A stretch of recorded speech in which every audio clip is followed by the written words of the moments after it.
Então, hoje a gente vai dar início a mais uma aula da cardiologia. Hoje o tema é sobre insuficiência cardíaca. E aí, quem vai dar aula é a Luísa. Então, bom dia a todos. Meu nome é Luísa, eu sou especializanda do segundo ano de terapia intensiva pelo programa do CEPET. E a gente vai falar um pouquinho hoje sobre insuficiência cardíaca. Então, eu acabei utilizando alguns materiais, né, para a aula de diretriz brasileira, do ESC e da American Heart Association. Então, para a gente começar, a gente vai ver que tem muito, principalmente na diretriz brasileira, essas classes de recomendação em nível de evidência. Então, o que é isso? É para a gente ver em relação a quantos estudos científicos tem para basear aquela literatura, né? E em relação a consenso dos especialistas. Então, a gente vê que as classes de recomendação, então, então a gente vê que tal procedimento ou tal terapêutica ela é segura e eficaz. Classe 2, ela tem divergência de opiniões ainda, mas a utilidade e eficácia do tratamento, as pessoas acabam considerando que ela é mais eficaz. A classe 2A, então a maioria dos especialistas aprova, né? A classe 2B não tem predomínio de opiniões a favor, ela é bem discrepante. E a classe 3, ela não é indicada, né? Ela tem risco de ser prejudicial. E os níveis de evidência, então a gente tem nível A, B e C. E no nível de evidência A, a gente tem vários estudos clínicos multicêntricos randomizados que embasam, né, tal fundamento. Nível B, então tem alguns estudos, algumas meta-análises, alguns relatos de caso. E o nível C, que normalmente é a opinião de especialista. Então, o que é insuficiência cardíaca? Né? É a incapacidade do coração em bombear o sangue, né, e fornecer os nutrientes necessários, né, para as necessidades metabólicas do organismo, né? Ou só conseguir fazê-los com elevadas pressões de enchimento. Como que a gente vai classificar, então, a insuficiência cardíaca? A gente pode classificar ela em relação à fração de ejeção, né, que pode ser preservada, intermediária ou reduzida, a gravidade dos sintomas, que é pela classificação da New York Heart Association, né, que é a da NYHA, e o tempo de progressão da doença, né, que são os diferentes estágios. Então, pela fração de ejeção, a gente acaba classificando em fração de ejeção preservada. Então, quando o paciente, pelo ecocardiograma transesofágico, de preferência, tem uma fração de ejeção maior ou igual a 50%, fração de ejeção intermediária, alguns lugares falam até limítrofe, quando a fração de ejeção é entre 40% e 49%, e uma insuficiência cardíaca de fração de ejeção reduzida, quando ela é menor que 40%. A insuficiência cardíaca de fração de ejeção reduzida é a mais estudada, é a que a gente tem maior fundamento teórico e para onde as terapêuticas são mais voltadas. Então, a gente tem muito mais comprovação de quais medicações a gente vai usar para a insuficiência cardíaca reduzida do que para outros tipos de insuficiência cardíaca. Em relação à gravidade dos sintomas, então, a gente vai ter 1, 2, 3 e 4, né, pela classificação de NYHA. Então, a gente vê que o paciente, né, normalmente não tem sintoma durante as atividades cotidianas. Classe 2, então, ele tem sintomas leves durante as atividades cotidianas. 3, sintomas desencadeados em atividades menos intensas, então são atividades, né, menores, o paciente já tem sintoma. E 4, aos mínimos esforços, às vezes para escovar os dentes, para tomar banho e em repouso. A classe funcional 3 e 4, elas apresentam condições clínicas progressivamente piores, maior número de internações e maior risco, claro, de mortalidade.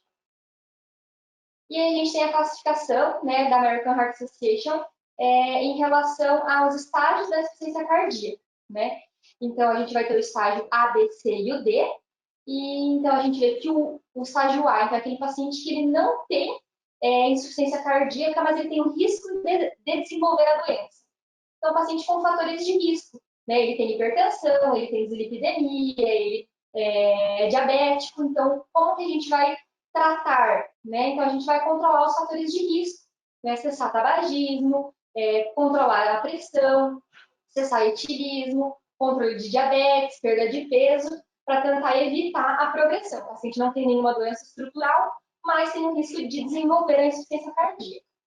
O estágio B, então, o paciente já tem a doença estrutural, mas ele não tem sintoma nenhum. Nesses pacientes, a gente pode considerar um IECA, beta-bloqueador e os antagonistas de mineralocorticoide, que a gente vai falar mais para frente.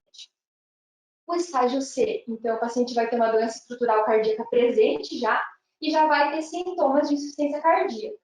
E o estágio D, ele é refratário ao tratamento clínico. Pela diretriz, ele até fala que o estágio C ainda poderia ser tratado por um médico clínico, mas que o estágio D, o ideal que seria um cardiologista, né, que tem a formação mais especializada para tratar a insuficiência cardíaca mais avançada. Então, as causas de insuficiência cardíaca, a gente tem inúmeras causas e normalmente elas são as doenças que levam à insuficiência cardíaca são doenças que acabam causando uma insuficiência cardíaca de baixo débito. Mas a gente tem algumas causas que podem causar alto débito. Então, às vezes, o paciente tem uma anemia, o paciente tem uma tireotoxicose, então, que poderia vir a causar. Mas, no geral, a gente tem várias causas e elas são diferentes de causas de descompensação aguda que a gente vai ver mais para frente. Né? Então, o paciente crônico que acabou desenvolvendo a insuficiência cardíaca, quais seriam as causas, né, do quadro crônico, né? A isquêmica, que é a mais comum, paciente que teve um infarto, hipertensão, aixa gásica, valvar, tem congênita, cardiotoxicidade. Então, às vezes, o paciente usa um quimioterápico tratando algum tipo de câncer e acaba causando, desenvolvendo uma insuficiência cardíaca pela quimioterapia, causa alcoólica, endócrina, autoimune e várias outras que a gente consegue ver na imagem. O diagnóstico. Então, a gente acaba... existem vários critérios que a gente pode considerar, mas algumas coisas que a gente precisa pontuar. Então, alguns sintomas que vão fazer a gente pensar num quadro de insuficiência cardíaca. O paciente com dispneia, com ortopneia, então aquele paciente que a gente pergunta, ele precisa dormir com 3, 4 travesseiros, não consegue, não tolera, né, o decúbito, ela acaba acordando à noite por desconforto respiratório, então uma dispneia paroxística noturna, paciente que tem tosse noturna, que a gente chama até de asma cardíaca, paciente que tem noctúria, e alguns sinais que a gente consegue ver que o paciente tem congestão, né? Então, uma PVC mais alta, o paciente com refluxo hepatojugular, terceira bulha, crepitantes pulmonares. A gente sabe que o paciente mais crônico é mais difícil de a gente encontrar um crepitante. Por quê? O sistema linfático pulmonar dele já está mais adaptado. Então, às vezes, a gente passa um ultrassom, a gente vê que tem linhas B, mas na ausculta, às vezes, a gente não consegue perceber isso. Né? Então, às vezes, o refluxo hepatojugular é um pouco mais sensível nesse quesito nos pacientes crônicos. Às vezes, o paciente tem uma ST cardíaca direita, né? Então, tem uma ascite, a gente já viu aqui no link, né? Ascite, edema periférico, hepatomegalia. O paciente que fizer um ecocardio ou transtorácico pelo método de Simpson, tem uma pressão de ejeção menor ou igual a 40. E o BNP e o ProBNP, eles não são, a gente não fecha o diagnóstico, mas é algo que a gente vai pensar bastante. Então, o paciente vem para a gente com um quadro respiratório e tem um BNP alterado, a gente vai descartar mais uma causa pulmonar e pensar um pouco mais em causa cardíaca. Né? Eles dois, eles são indicadores de prognóstico, né? Eles não fecham critério, mas são indicadores de pior prognóstico. Existem algumas medicações que a gente vai ver para o tratamento crônico, que são os inibidores da neprilisina e associados com o BRA, que é o Entresto, né? Que eles acabam inibindo a degradação do BNP. Então, o BNP acaba ficando mais alto e o NT-proBNP fica mais baixo. Né? Então, a gente precisa dosar frequentemente para ver como estão os níveis nesses pacientes. E se ele descompensar, a gente não vai esperar um NT-proBNP muito alto por causa mesmo dessa falta de degradação. Né? A gente tem os critérios de Framingham para a gente avaliar a insuficiência cardíaca. Eles não são critérios diagnósticos, mas são, a gente juntando eles, a gente vai ter um valor preditivo positivo muito alto para a insuficiência cardíaca. Né? Então, a gente tem os critérios maiores, então a gente pode ter um maior e dois menores, ou dois maiores e um menor. Então, o paciente que tem, exatamente como a gente comentou antes, né, paroxística noturna, a turgência jugular, o refluxo hepatojugular, estertores crepitantes, ou se a gente tiver acesso a um ultrassom, né, a gente vê linhas D, cardiomegalia, o paciente que entrou em edema agudo, um galope de terceira bulha, e alguns critérios menores, que seriam algo que várias outras patologias poderia, né, apresentar esses sinais, mas que eles estando presentes juntamente com os critérios maiores, a gente pensaria muito mais a favor de insuficiência cardíaca. Então, edema de tornozelo, às vezes o paciente tem uma varize, também vai ter, pode ser bilateral, né? Então, ele isolado, a gente não vai pensar numa insuficiência cardíaca, mas ele associado com outros fatores, a gente vai começar a pensar um pouco mais. Paciente com tosse noturna, dispneia aos mínimos esforços, um derrame pleural e uma taquicardia. Então, aqui a gente tem um fluxogramazinho em relação a como que a gente vai avaliar esses pacientes, avaliação diagnóstica admissional, né? Então, aqui lá no início a gente vai ver então, história e exame físico, e aí a gente vai acabar dosando o BNP para o BNP. Se o BNP, BNP para BNP forem negativos, né, então forem baixos, mas a suspeita clínica for muito alta, a gente vai ter que fazer algum exame de imagem para a gente confirmar, né? E o paciente que tem o NT para BNP positivo, né, então eles estão altos, a gente vai seguir, então, considerando que seja uma insuficiência cardíaca. A gente vai acabar avaliando também se é uma insuficiência cardíaca aguda nova ou se é uma crônica agudizada. Então, se esse paciente está tendo a prima descompensação da insuficiência cardíaca, então, né, a causa da descompensação é a mesma causa da insuficiência cardíaca. Então, por exemplo, o paciente infartou e ele descompensou. Então, é a primeira vez que ele descompensou, mas foi tudo por causa do infarto.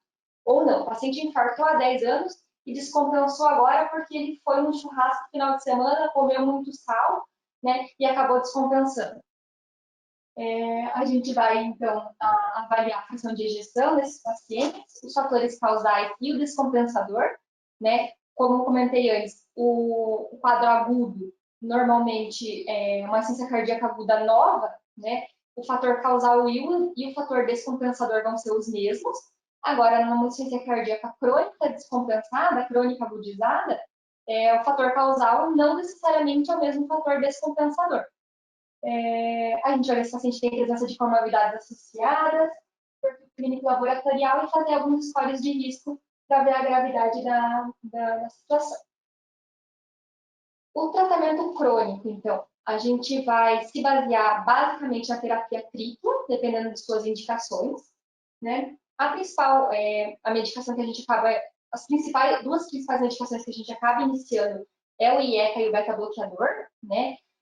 O IECA, ele é preferível ao BRA, e até a diretriz fala que a gente vai usar o BRA só se o paciente for intolerante ao IECA, então se ele tiver algum efeito colateral que o BRA não teria, e aí a gente acaba usando o BRA. Por exemplo, o paciente que tem tosse, a gente poderia optar por um BRA, né? A gente acaba cuidando quando a gente vai iniciar e sempre monitorando os valores de potássio e de função renal. A gente vai suspender essas medicações se tiver um potássio aumentado refratariamente, né, mesmo após algumas medidas. Se o paciente dobrar o valor basal da creatinina, então, às vezes é uma creatinina de 0,8, foi para 1,7. Então, foi mais do que o dobro, então a gente acaba suspendendo.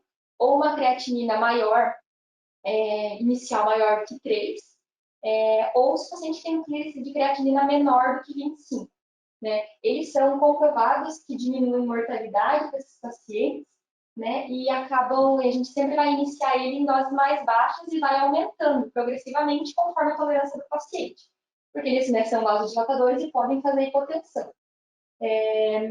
Os beta-bloqueadores, então, também, até na diretriz eles mostram o início do tratamento, qual a dose inicial, que a gente poderia começar até a dose máxima, que a gente poderia aumentar conforme a tolerância do paciente. São medicações também comprovadamente científicas, comprovadas cientificamente que tem redução de mortalidade nesses pacientes. E também a gente vai aumentando elas a cada 2 semanas.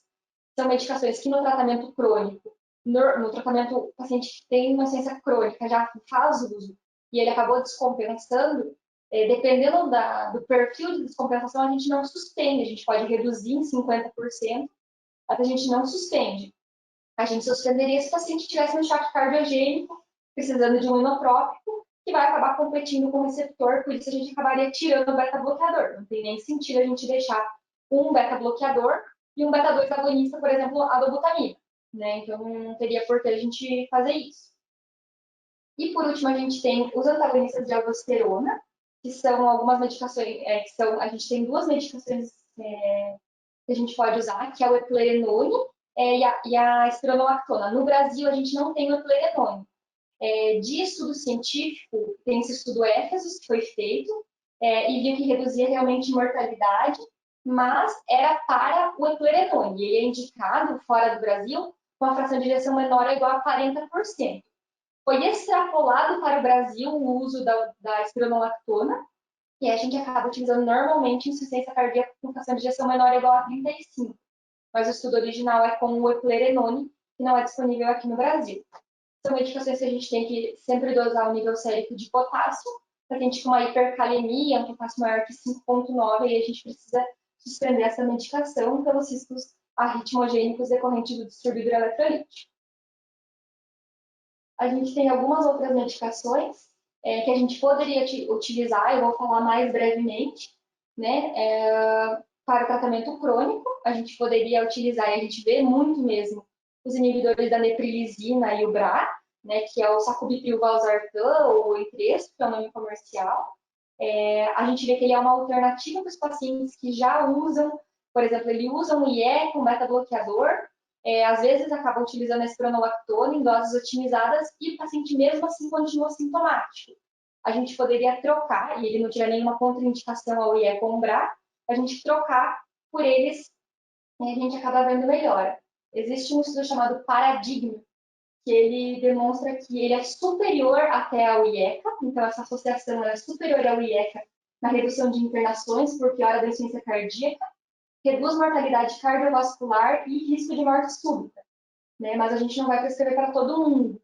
Lembrando que a gente tem pacientes que usam o IECA, a gente tem aquele período de washout de 36 horas para a gente iniciar o sacubitril valsartan.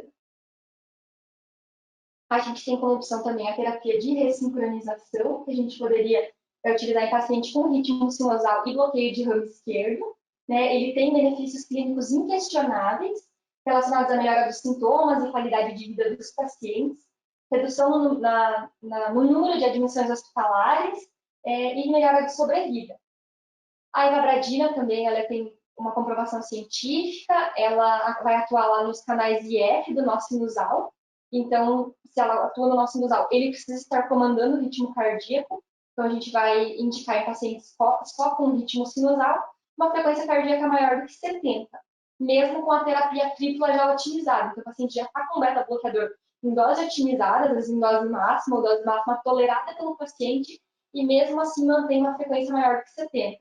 Esses pacientes precisam manter uma frequência um pouco mais baixa para não demandar tanto do coração. O digitálico seria uma opção, né, algo que tem disponível no SUS, mas a gente acaba normalmente não utilizando tanto quando o paciente tem um pouco mais de condição. A gente tem que sempre cuidar em relação à função renal, porque a faixa terapêutica e a faixa tóxica é muito próxima, então para o paciente fazer uma intoxicação digitálica é muito fácil. Então a gente precisa realmente cuidado com essas medicações bastante, sempre avaliar função renal e sempre avaliar o eletrocardiograma desses pacientes. Os diuréticos para terapia crônica, a gente acaba, às vezes, utilizando, o paciente acaba usando comprimido de furosemida quando ele percebe que está um pouco mais inchado, né, mais demasiado, ou às vezes o médico acaba deixando alguns dias da semana, mas o tratamento crônico dele não tem tanta comprovação científica assim. Existe o estudo DOSE, que a gente vai falar um pouquinho mais para frente, mas ele mostra a insuficiência cardíaca descompensada e não na parte crônica. Mas seria uma opção de tratamento, ele alivia a congestão, não altera a mortalidade, mas ele diminui os sintomas e diminui o risco do paciente necessitar de uma ventilação mecânica invasiva no quadro agudo. Né? Então, no quadro crônico não tem tanta comprovação ainda em relação a ele. A gente tem o nitrato hidralazina, que seria uma opção que a gente poderia utilizar. O paciente que já está em terapia tripla otimizada, às vezes é intolerante, tem algum efeito colateral com o IEPA e BRA, a gente poderia utilizar. E alguns estudos, os estudos que mostram a comprovação do nitrato hidralazina, ela foi feita em pacientes autodeclarados afrodescendentes, né? Então, para essa população específica, parece ter um benefício um pouco maior.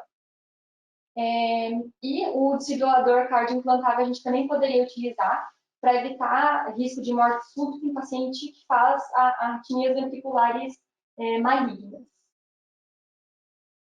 Aqui a gente tem um fluxograma também, que ele mostra, então, a terapia tripla, o IECA, o BRA e os antagonistas de mineralocorticoide, que no Brasil a gente só tem a espironolactona.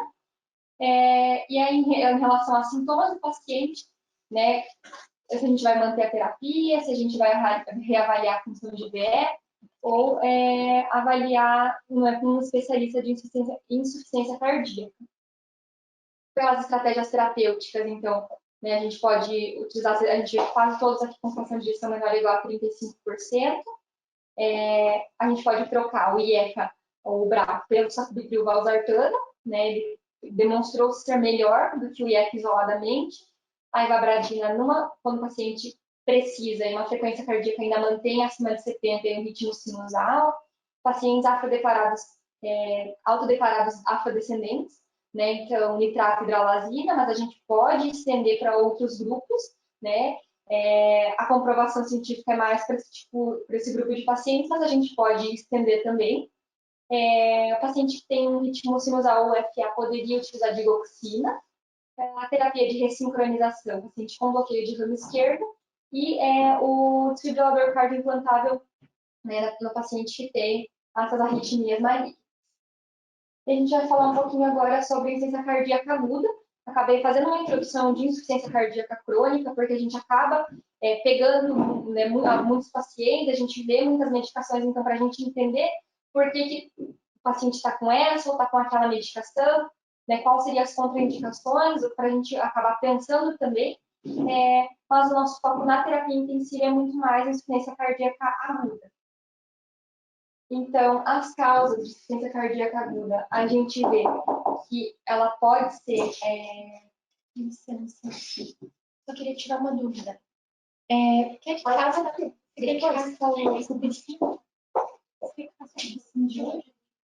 As causas, então, como eu comentei antes, elas são diferentes das causas crônicas, né? Tanto que a gente vê que a principal causa aqui não é isquêmica, né? Porque aqui é fator descompensador, né? A principal causa é uma aderência.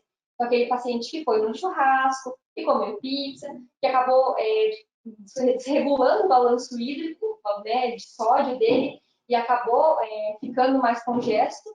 Normalmente, o paciente no final de semana fica bem, e daí no comecinho da semana eles começam a vir por reinternação por descompensação.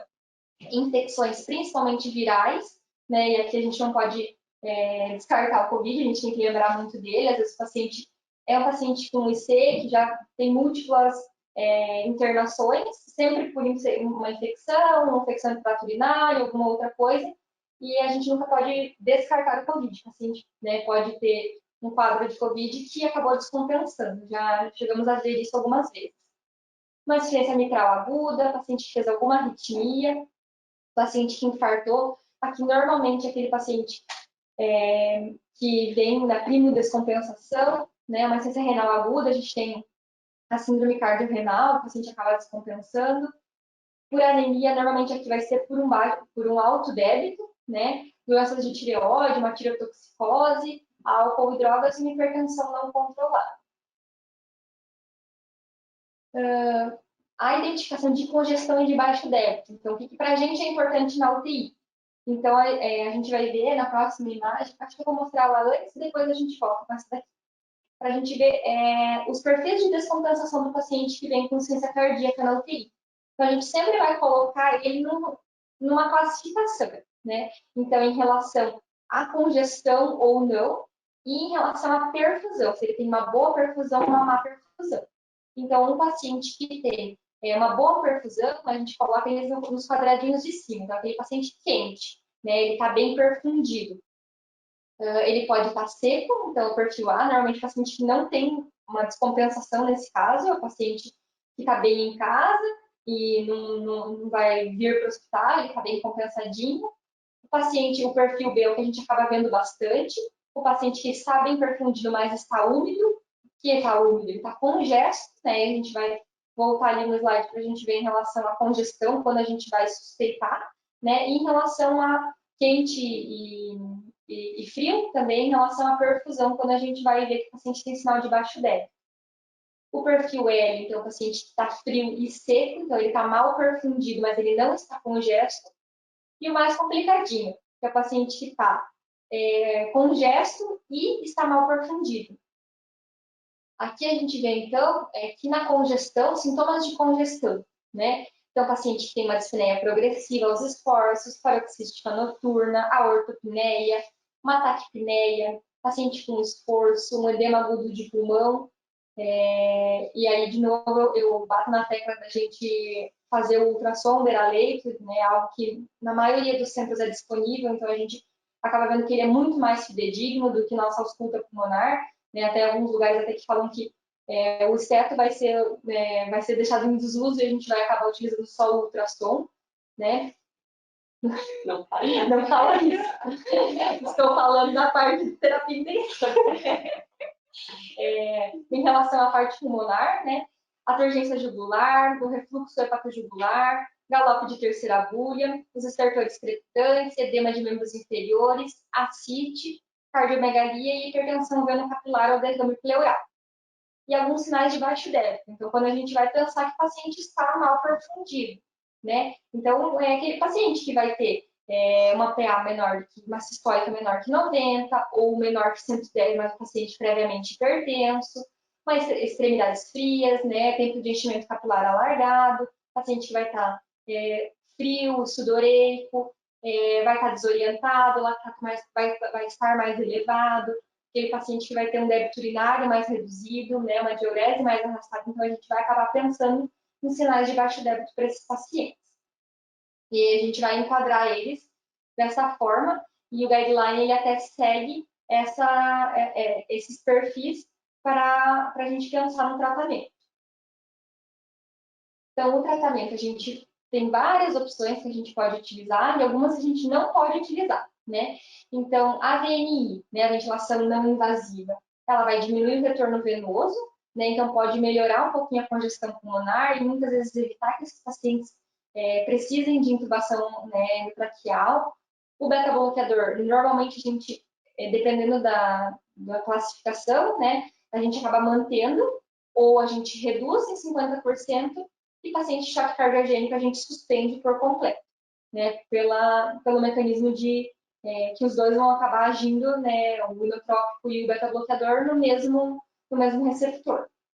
Os opioides, eles são uma opção, mas pela diretriz não é muito indicada. Por mais que elas diminuam o retorno venoso, eles podem diminuir drive ventilatório e o paciente precisa ser entubado. Então, o nosso objetivo é evitar a intubação, então, nesse caso, poderia piorar, né? Os diuréticos, então, aqui é muito mais estudado, que é o estudo 12. Ele compara, então, a gente usar grandes quantidades de diurético versus pequenas quantidades de diurético, e compara utilizar em bomba de infusão contínua e em bolos. Viu-se que não tem alteração, né, que poderia utilizar tanto em bomba quanto em bolos, não tem alteração de mortalidade, e que a gente pode utilizar doses mais altas sem problema nenhum, ele não é maléfico, e o paciente que já usa cronicamente algum diurético, a gente vai usar uma dose mais alta, a gente poderia chegar a 2,5 vezes o uso prévio do paciente para tentar melhorar essa congestão. O paciente que está numa descompensação aguda, a gente não vai precisar de doses tão altas, porque ele não tem tanta tolerância ao diurético, né? O paciente crônico agudizado, a gente pode, às vezes, ele não responde muito bem a diurético, a gente poderia tentar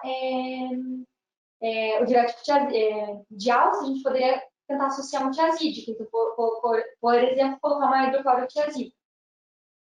E dos diuréticos, então, a gente tem uma segurança bem grande em fazer eles.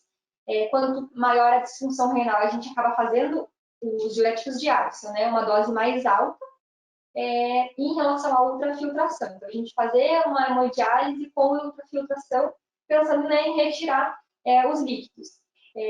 Então, a gente poderia utilizar para esses pacientes, mas não tem alteração de mortalidade. A gente vê que o paciente, ele até realmente, a gente consegue tirar mais líquido, o balanço hídrico de sódio fica mais negativo, diminui a ativação do sistema renina-angiotensina, mas não altera tanto mortalidade, tem mais risco de infecção e de complicações.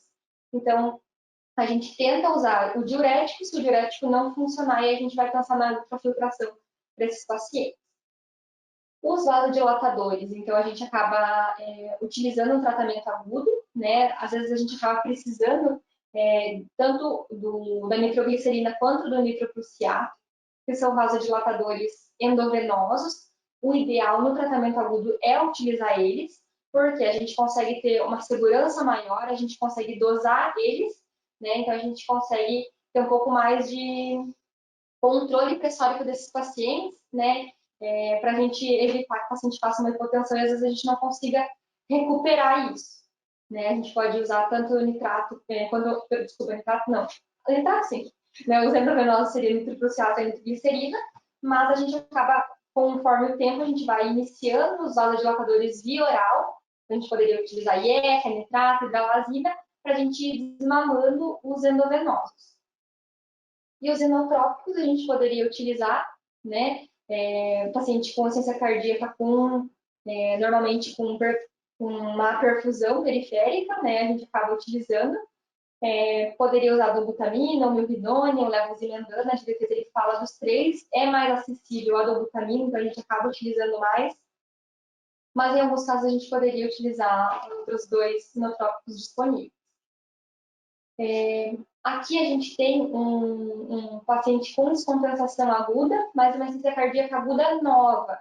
Então, aquele paciente que infartou e acabou desenvolvendo uma insuficiência cardíaca e já descompensando dela tudo por causa do infarto. Né? Aqui o fator causal é o mesmo do fator desencadeante, diferente da insuficiência cardíaca crônica, que o causal não necessariamente é o mesmo do desencadeante. Né, a gente vai avaliar a pressão do paciente. E aí os perfis de descompensação.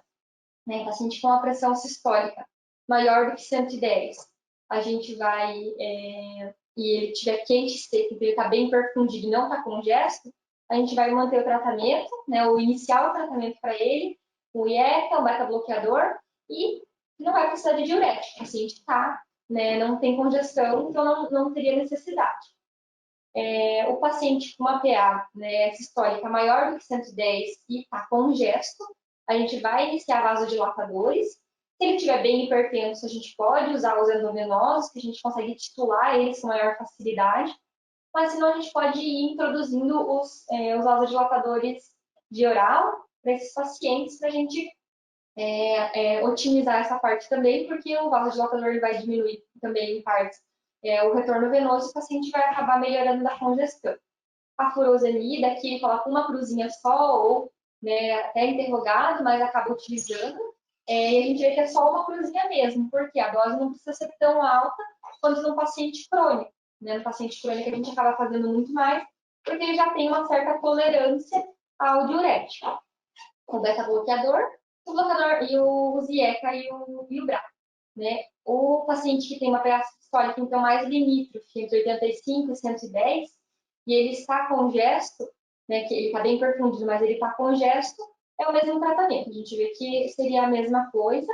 Agora, aquele paciente que está frio e congesto, então ele está mal perfundido e está com congestão. Então, a gente vai avaliar a volemia, cogitar a possibilidade de vasodilatador. Em algumas situações, a gente acaba fazendo, o paciente está com uma PA sistólica até mais limítrofe, mas a gente faz vasodilatador, a gente diminui o retorno venoso, dependendo de qual vasodilatador a gente usa, até diminui a pós-carga e a pré-carga, o paciente acaba melhorando, a contratividade cardíaca melhora, o débito cardíaco melhora, e a pressão se reestabelece, e aí a gente poderia utilizar eles. Os inotrópicos, que a gente comentou um pouquinho antes, a dobutamina, o milrinone, que a gente poderia iniciar com esses pacientes. A furosemida, a gente vai reduzir aqui o beta-bloqueador em 50%, e o IECA e o BRA a gente vai suspender. Se o paciente está mais limítrofe da pressão, então a gente vai suspender eles, e a gente vai acabar optando por um vasodilatador mais o endovenoso, que a gente consegue titular um pouquinho melhor os níveis pressóricos desse paciente. O paciente já está hipotenso, né? Então tem uma TS sistólica menor que 85. E ele está mal perfundido e está congesto, né? Então a gente vai avaliar a volemia também. Avaliar em relação à necessidade de inotrópicos e vasoconstritores aqui. Aqui, né, a paciente já está bem hipotenso. Às vezes, se a gente colocar um vasodilatador pensando em melhorar o débito cardíaco, às vezes não é o momento, às vezes a gente precisa primeiro, né, melhorar e estabelecer a circulação, às vezes precisa de um vasoconstritor, por mais que a gente saiba que possa piorar em parte do débito cardíaco, mas às vezes é necessário, né, fazer os diuréticos. Aqui a gente vai suspender o beta-bloqueador, até porque o paciente vai utilizar inotrópico, né, e suspender os vasodilatadores orais.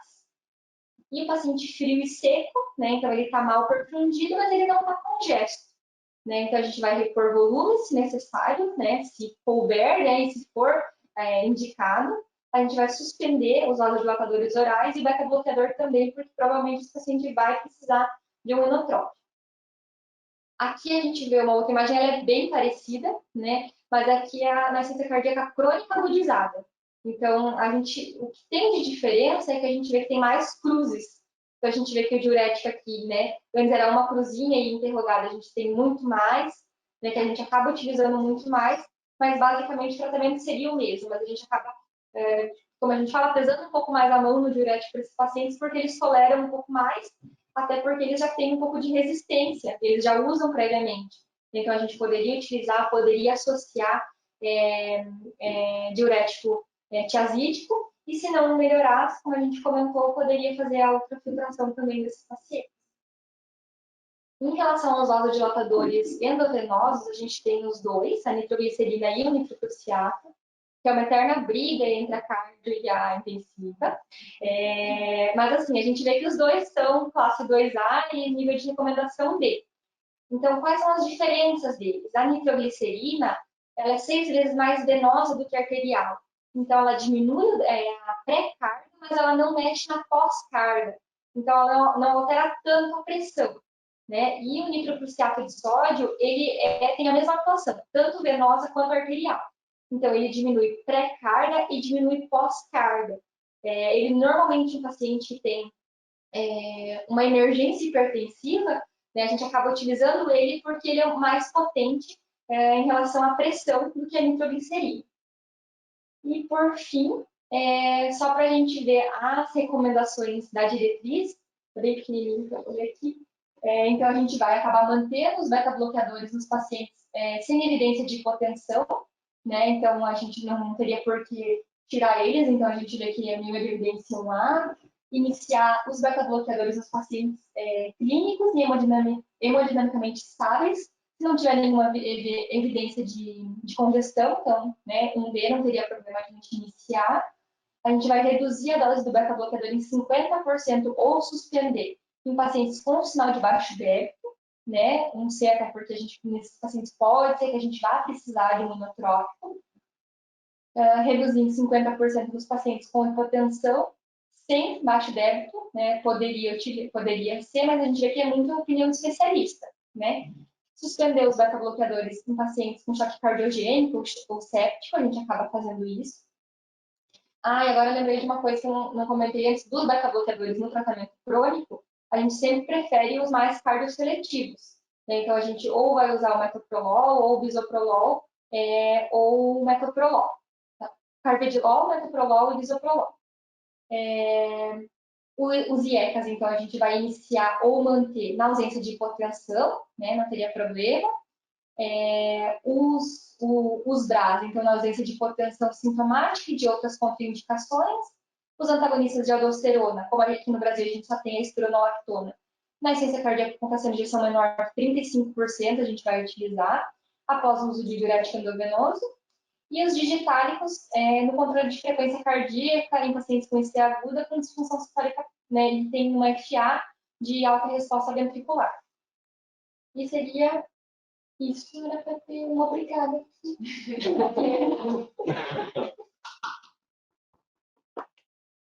Tá bom. Fiz a aula, foi super boa. Ontem eu fiquei ali, peguei alguns comentários para fazer ao longo da aula, né? De coisas que eu acho que são importantes, conceitos assim bem importantes para vocês terem, né? Sempre na cabeça, e vários deles você trouxe, né? Então acho que foi uma aula realmente bem completinha. Mas eu tenho algumas coisinhas para colocar em consideração. Então, primeiro, em relação à epidemiologia, né, que eu acho que é sempre importante que a gente vê né, a importância da doença. 1 milhão de admissões ao ano, né, é a principal causa de internações em idosos, principalmente acima de 75 anos, sendo que 10 a 20% desses pacientes vão acabar indo para a UTI. Né. 20 a 30% desses pacientes vão, né, progredir a óbito ao longo de 6 meses. Então, a insuficiência cardíaca que vem descompensando, aquele paciente que fica reinternando várias vezes, é um paciente que tem um alto risco de progredir a óbito. Então, o tratamento precoce, o tratamento bem feito, você secar o paciente antes dele de alta e reduzir uma nova hospitalização, é essencial para você ter um bom desfecho nesse paciente, né? E lembrar que a maioria dos pacientes que chegam com insuficiência cardíaca são pacientes que já têm insuficiência cardíaca, então, na verdade, ele vem com a história de insuficiência cardíaca, uma dispneia progressiva ao longo de alguns dias, e o diagnóstico acaba sendo até tranquilo de se fazer, né? Ao contrário da insuficiência cardíaca nova, né, que você realmente usa todos os critérios e tudo mais, geralmente o paciente já vem com a história de IC.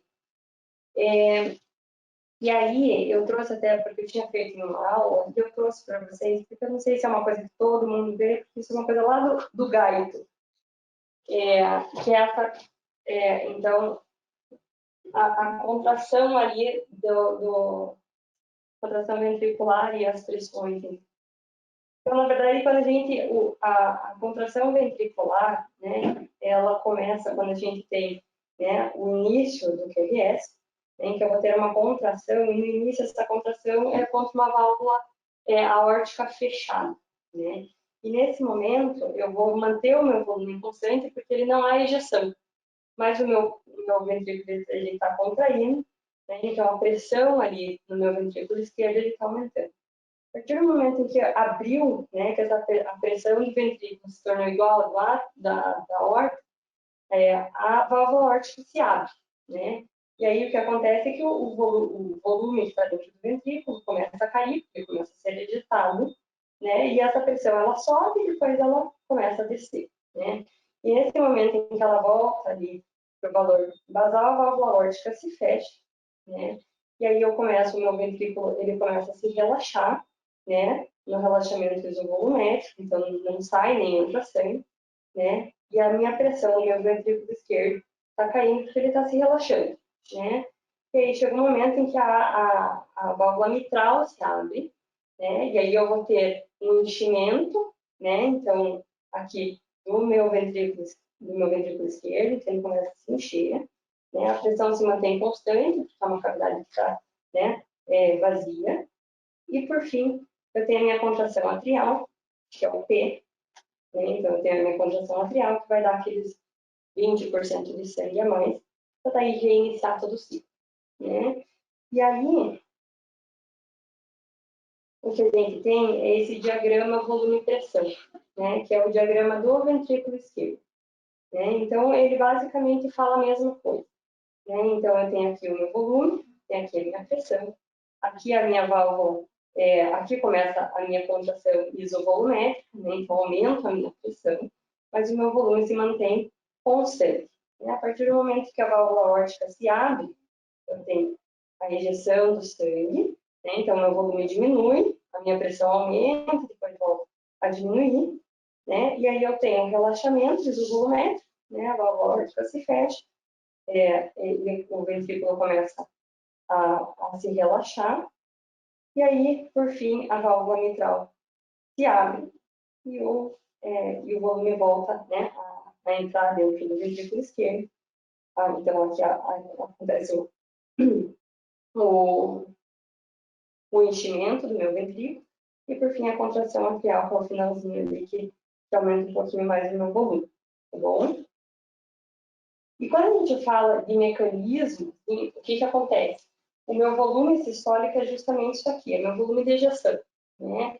E o volume sistólico nada mais é do que a frequência cardíaca versus o volume, o débito cardíaco, né?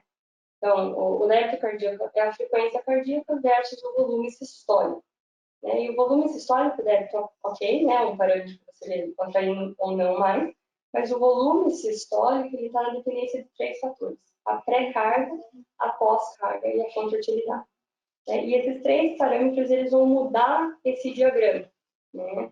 O que vai acontecer? Quando eu tenho um aumento da minha pós-carga, né, eu vou precisar, aqui a linha ela sobe, né, porque eu vou precisar de uma maior pressão para começar a fazer a ejeção. Né? Consequentemente, a minha C também está mais colocada à direita, né? Essa curva aqui, ela vem mais para cá. Então, o meu volume sistólico, ele reduz, né? O meu débito cardíaco, desculpa. O débito cardíaco reduz, justamente porque essa curva, ela sobe para cima, né? Quando eu tenho um aumento da minha pré-carga, eu tenho mais volume entrando, né? Então, consequentemente, o meu A vai virar o A', e o meu B vai virar B', e aí, consequentemente, eu vou ter um aumento do meu débito cardíaco, porque o meu volume está sendo bem maior, né? E quando eu aumento a contratilidade, o que eu tenho é um deslocamento dessa curva para a esquerda, né? Então, na verdade, não é as custas de volume que estão, né? Mas a curva vem para a direita e eu aumento porque eu estou contraindo com a mesma pressão e volume. Então, quando a gente fala, eu acho que isso é importante porque são os mecanismos no qual a gente vai utilizar as nossas medicações e o próprio remodelamento do ventrículo é todo em cima disso daqui, né? Então, eu acho só interessante da gente saber um pouquinho mais dessa fisiopatologia. Assim. Em relação, então, ainda a fisiopata. Então, a fisiopatologia ali tem relação com retenção de fluido, né? Então, os mecanorreceptores, né, que recebem aquele sinal de que a gente está tendo um baixo débito cardíaco, uma perfusão ruim, eles acionam, então, o sistema nervoso central, simpático, né? Ativam o sistema renina-angiotensina-aldosterona, e aí vão fazer retenção tanto de água quanto de sódio, né? Então, geralmente com isso a gente vai ter um acúmulo progressivo, né? E esse é um mecanismo crônico de retenção de fluido, né? Além disso, aqui a gente tem as forças de Stalin, que seria basicamente aquela pressão coloidosmótica, a pressão hidrostática, que entram em descompensação, principalmente no capilar pulmonar, e fazem a transudação, geralmente quando essas forças estão acima de 3 vezes o que seria o normal, né? Então, acontece essa transudação. E, por fim, a bomba miocárdica, que seria essa questão que a gente explicou do diagrama volume-pressão. Em relação à clínica, a gente aqui, obviamente, que não se utiliza tanto, mas a gente usa muito a turgência jugular, né? Então, a jugular que a gente usa é a jugular interna, muitas vezes a externa está ingurgitada, mas o mais correto é a jugular interna, que é aquela que vai, né, até aqui atrás da orelha, né? Ocasionalmente esse preenchimento está batendo lá em cima, né? E porque justamente a pressão do ato está em linha reta ali, né, para a jugular, então é nela que a gente vai estar observando a turgência jugular. A turgência jugular, geralmente, a gente deixa o paciente a 0 graus, a gente consegue ver a pulsação, e depois a gente eleva a cabeceira a 30 graus. Né? Com a cabeceira elevada a 30 graus, a gente faz uma linha horizontal da onde está pulsando, mais para cima ali da pulsação, até o ângulo do externo. Faz uma linha reta, né? E é essa medida aqui, né, a perpendicular a essa linha reta, a gente vê quantos centímetros tem aqui, tá? Para estimar a pressão venosa central, né? Então, por exemplo, 2 centímetros aqui, mais 5, que seria a distância, né, do teu externo até o átrio esquerdo, dá 7, que é o valor normal. E assim a gente estima. E aqui, obviamente, a gente tem ali a monitorização invasiva, então a gente acaba não fazendo isso. Mas só para vocês saberem. E o refluxo hepatojugular, né, que eu acho que a maioria das pessoas acaba fazendo errado, a gente exige uma compressão de 10 segundos. Então, porque é fisiológico que quando você aperta ali hipocôndrio direito que haja uma elevação da tua urgência, mas isso geralmente é transitório, aumenta e diminui, né? Então, você permanece 10 segundos ali apertando, né, o fígado, né, e aí você tem aquela turgência sustentada que demonstra um refluxo jugular positivo. Tá? Que mais? Jugular interno também, ou externo, nesse caso? Geralmente é jugular interno. A gente vê, mas a jugular externa, geralmente, ela fica mais túrgida também. Em relação ao diagnóstico de ser aguda. Então, assim, saber que o eletrocardiograma, né, quando ele é totalmente normal, eletronormal, sem nenhuma alteração, ele tem um alto valor preditivo negativo. Então, um eletro normal na admissão quase que exclui insuficiência cardíaca como causa da dispneia. Tá? Eu acho que isso é uma coisa importante. Você vai fazer o raio-x, vai ver cardiomegalia, vai ver congestão pulmonar, inversão de trama, né? Mas ele ocasionalmente pode vir normal. E os marcadores, como você comentou, eles são assim, eles sustentam a tua hipótese, né? Mas nunca é ele quem vai fazer o diagnóstico, né? E aí o eco-TT deve ser feito principalmente em pacientes graves que internam no UTI, deve ser feito, né, já rapidamente para a gente ter uma melhor avaliação se perdeu função ventricular e etc. Em relação à avaliação, preditor de mortalidade é a troponina, por isso que a gente acaba pedindo troponina. Então, quando o valor está acima de 0,1, ele é um marcador de pior prognóstico. Quando há disfunção renal, geralmente acima de 2,7, também é um marcador de pior prognóstico se o paciente não tinha disfunção prévia. Então, são 2 exames que a gente sempre inclui, né? Identificar as causas, os precipitantes, né? O principal de longe é a maderência dietética, né? Como a Luísa comentou, mas muitas vezes medicamentosa. A paciente falou, a pressão estava normal, deixei de tomar o remédio da pressão, ou achei que não estava tão inchado, daí parou de tomar furosemida. Então, esse é o mais comum. Em relação ao tratamento. Então, VNI, para a gente, super importante. Né? O VNI não deve postergar a intubação, mas a gente sabe que ela evita intubações. Então, a gente sempre faz. Evitar os opioides, né? Que eu acho que é importante. Muitas vezes a gente pensa em fazer para dar uma sensação mais tranquila para o paciente, mas no caso da EC descompensada não está indicado. Né? E aí a monitorização, a gente, né? Imediatamente que esse paciente chega, né, em EC descompensada, a gente deixa uma monitorização cardíaca, né, a monitorização da hemodinâmica, então lembrar que a gente quer uma pressão arterial média acima de 65, a gente monitora débito cardíaco, preferencialmente, né, com sonda, mas ocasionalmente European, ou quantificação não invasiva se o paciente é colaborativo. Peso diário sempre, né, isso é uma medida super boa, inclusive para o paciente manter em casa depois. Então, assim, viu que você está aumentando o peso? Aumenta a tua furosemia. Né? Isso para pacientes esclarecidos é muito fácil de fazer. E aí, urgência jugular, ausculta, usa lá a teodração, mas usa ausculta também. E a pele, né, para ver perfusão. Então, a primeira coisa que a gente faz sempre, né, chega o paciente com isso, a gente já pega na mão para ver se está quentinha, se está fria, né, tempo de enchimento capilar, então, para ver perfusão. E aí, a oxigenação, obviamente, oxigênio ou com catéter ou com máscara, a VNI, e se precisar, a intubação. A profilaxia de TVP está indicada sempre, né, exceto se contraindicações, mas esse paciente ele deve ficar restrito ao leito, né, o paciente vai ficar imobilizado, então a profilaxia está indicada.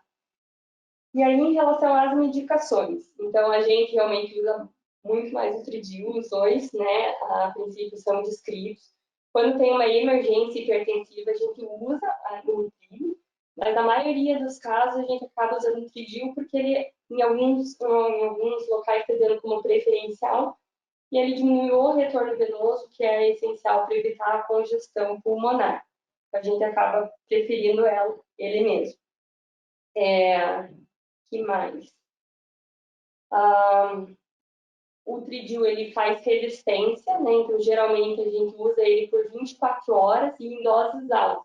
Então, não adianta ligar o Tridil 5 ml e deixar ali dizendo que você está fazendo vasodilatação, entendeu? Você vai aumentar o máximo que o paciente tolerar, desde que a pressão arterial sistólica não baixe abaixo de 90. Né? Até ali vai aumentando, se o paciente não tem tontura, não tem sensação de lipotímia, ocasionalmente os pacientes que têm IC avançada, a gente já sabe que a pressão é mais baixa, em torno de 90%, então você tolera pressões mais baixas para esse paciente e ele responde super bem ao Tridil. A partir de 24 horas, a gente começa a fazer a transição para o antihipertensivo via oral e aí vai desmamando progressivamente o Tridil. Né? Que mais? Diurética terapia é super importante, né? Então, na verdade, esse paciente, principalmente o paciente em C, né, perfil B, está com Gelson, então está cheio de líquido e você precisa tirar todo esse líquido.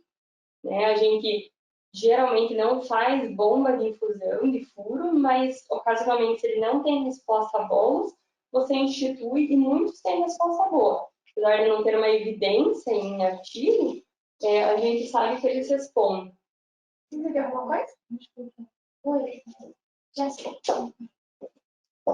Se ele não está respondendo, lembrar que o diurético, então, ele geralmente a gente vai ter uma piora transitória da função renal, geralmente essa piora é de cerca de 20%, e isso é normal que aconteça. Isso é um sinal de que o paciente está respondendo ao seu tratamento.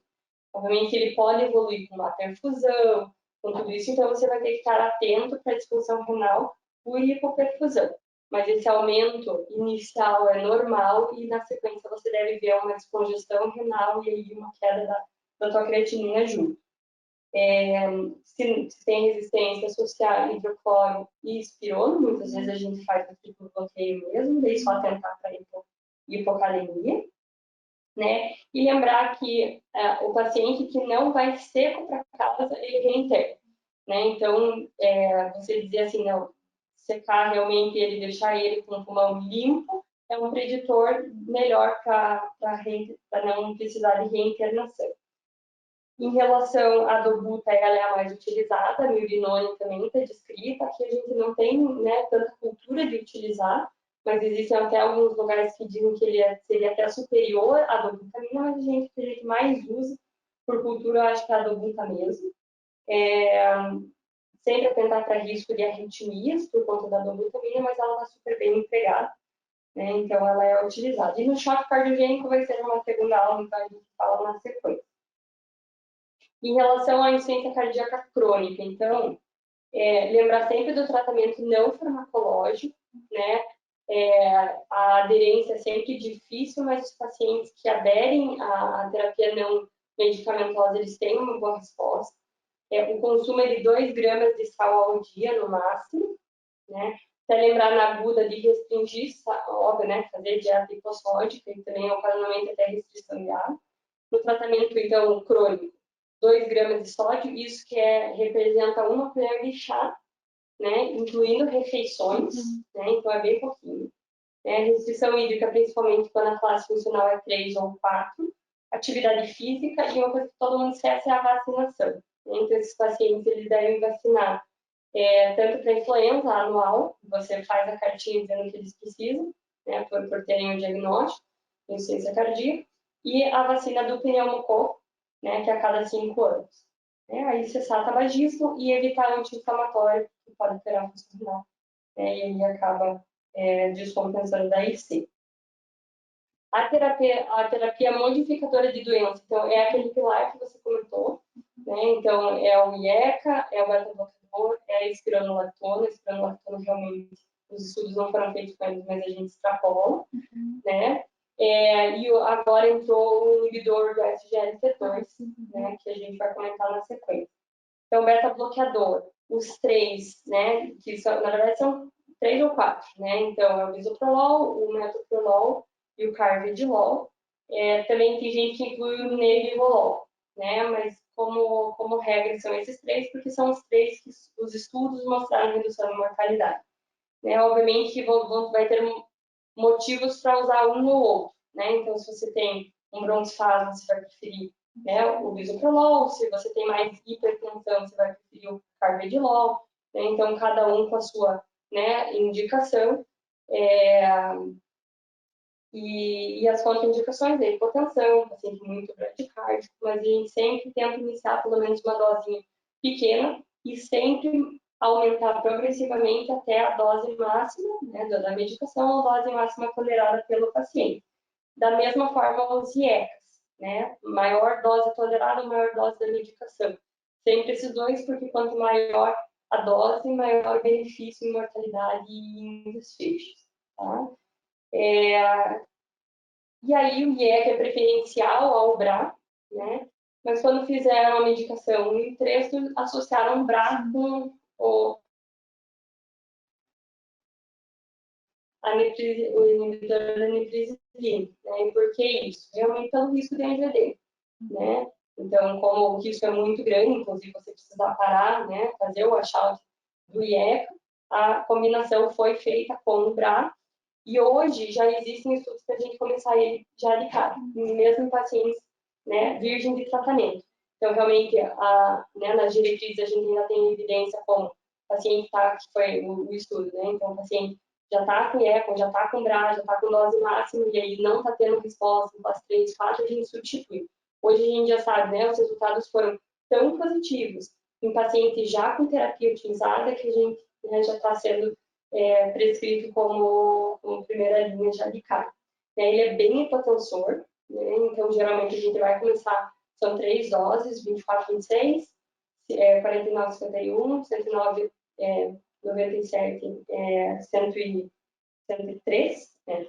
E a gente não usava tanto lá no HC, porque os pacientes não tinham tanta condição. Mas agora está disponível no SUS. Inclusive, esse ano saiu a liberação para uso no SUS. Então, a maioria desses pacientes já vai estar trocando para o Intresso. E aí, o que eu estava falando?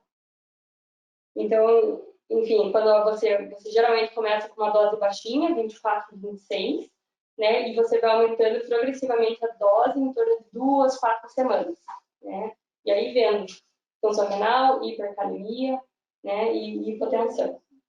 Né? Aí, se o paciente já usava dose alta de ECA, né, não tem disfunção renal, não é idosinho, ocasionalmente você já está liberado para fazer uma dose mais alta já de início. Tá? E mais? Ele, então, realmente ele interfere nos níveis de BNP, então, no paciente que vem com ser descompensado, você sempre pede o NT para o BNP. Tá? Essa é o marcador de escudo. Acho que espironolactona não tem muito o que falar nem o que você disse. Eu acho que fração de injeção abaixo de 35, classe funcional 3 e 4. E principalmente em pacientes que, né, após o infarto, com fração de injeção reduzida, ou seja, abaixo de 40% de indicado. Da hidrolazina do nitrato, mais evidência para os negros, né, pacientes negros.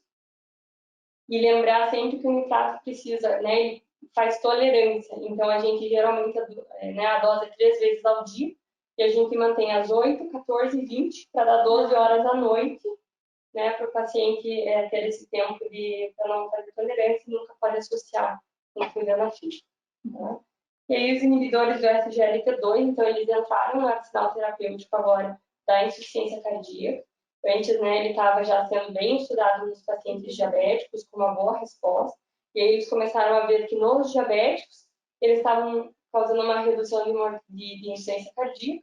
E aí eles começaram a ser estudados em pacientes não diabéticos, né, para insuficiência cardíaca.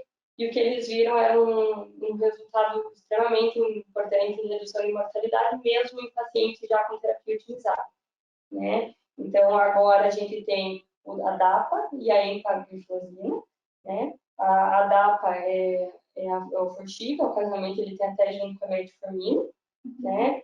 E aí, lembrar só que o principal efeito colateral é a infecção genital, né? Então, ele faz uma diurese osmótica, né? Então, joga para fora toda aquela micose, você não acaba fazendo um meio de cultura ali para candidias, né? Mas esse risco também é bastante baixo e não seria uma contraindicação para utilizar a medicação, tá?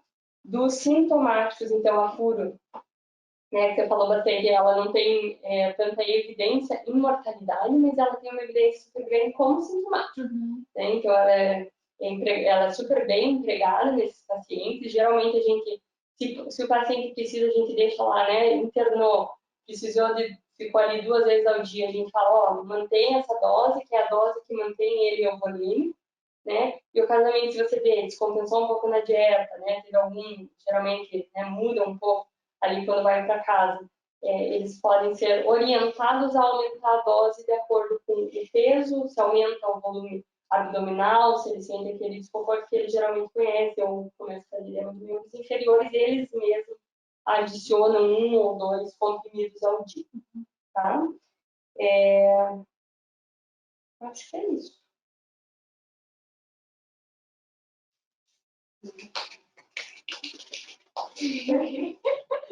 Algum comentário de casa? Alguma dúvida aqui? Muito bom. Meu Deus. Oi, posso falar um pouquinho? Tudo bem? Estão me ouvindo? Então, primeiro eu gostei bastante da aula da Luísa e dos comentários da Ana. E acho que eu queria falar um pouquinho da importância que tem para a medicina intensiva essa interface com a cardiologia. Tenho insistido nisso novamente, porque talvez seja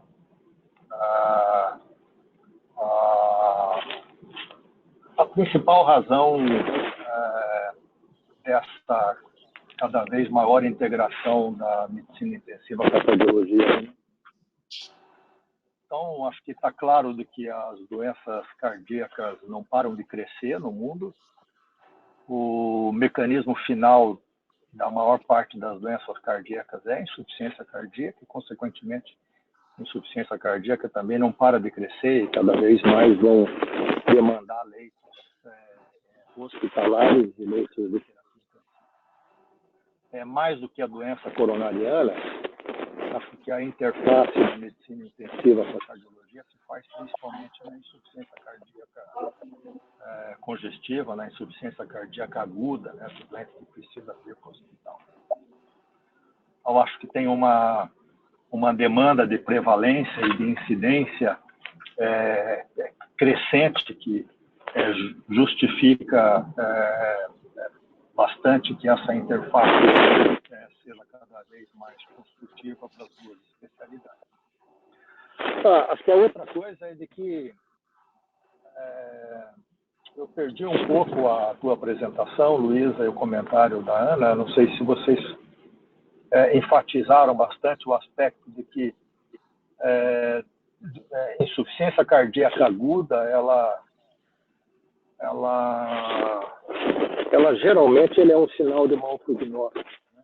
A gente, quando faz uma descompensação de insuficiência cardíaca, já significa que a doença cardíaca já está relativamente avançada. E quanto mais descompensado esse doente fica, e quanto mais vezes ele descompensa, mais rapidamente ele morre. Né? A mortalidade cai abruptamente a partir do primeiro episódio de descompensação. Mas parece também cair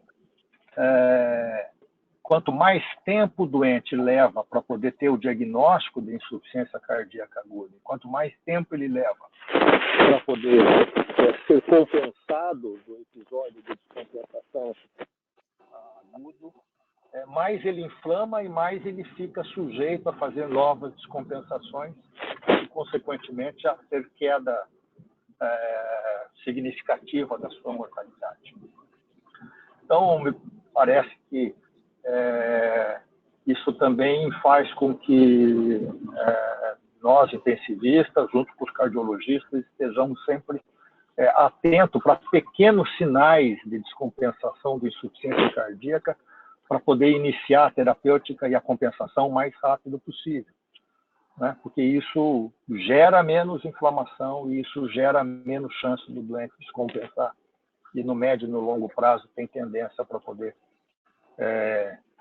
melhorar a sobrevida desses doentes. Não é uma coisa que a gente percebe no internamento do doente em si, mas quando se acompanha esses doentes ao longo de semanas, ao longo dos meses,